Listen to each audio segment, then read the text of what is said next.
आम्ही बरेच दिवसापासून गड ग्रामपंचायत नसरतपूर आसापूर इथे बरेच दिवसापासून आम्ही काही मागण्या करतोय।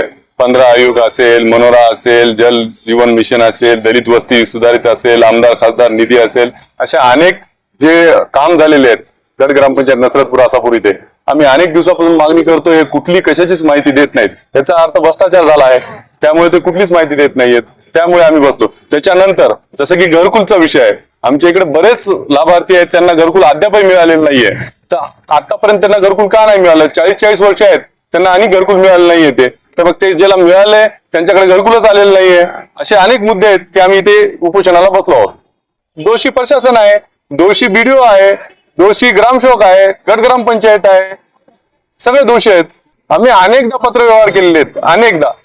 आता तुमच्या समोर आहे पत्रव्यवहार। आता मागे 2 दिवसापूर्वी पत्र दिले आहे, कुठलेही त्यांनी आतापर्यंत आम्हाला कुठलीच माहिती दिली नाही।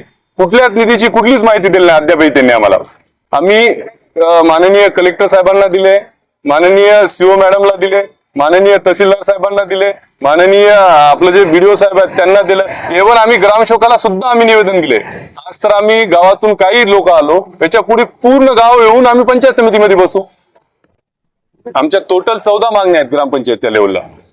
14 मागण्यापैकी जसं की आहे की तांडा वस्ती निधी, त्याच्यानंतर आहे अल्पसंख्याक सुधारित निधी, अपंग लोकांना जे ग्रामपंचायतमध्ये अपंग लोक आहेत त्यांना काय केलंय, 5% आपण देतो अपंगाला, तर अपंग लोकांना काय काय केलंय, किती खर्च केला त्यांनी, त्यांच्यासाठी निधी। त्यापुढे जाऊन मी ऑडिट मागितलेलं आहे, पूर्ण किती प्राप्त निधी झालाय आणि त्यांचे विस्तारित आम्हाला ऑडिट द्या। हे कुठलंही त्यांनी दिलेलं नाहीये, अद्यापही दिलेलं नाहीये।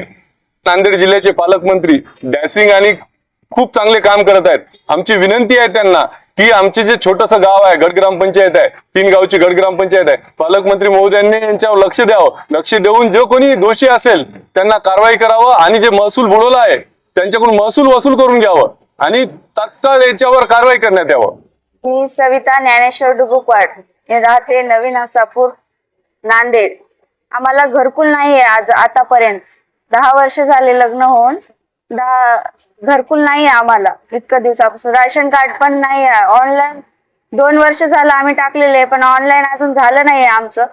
भरपूर अडचणीचा सामना करत आहे। आता तर खूप अडचणी येतात। पाऊस पडला काल, किती आमच्या घरामध्ये पाणी आलेलं आहे कालचं।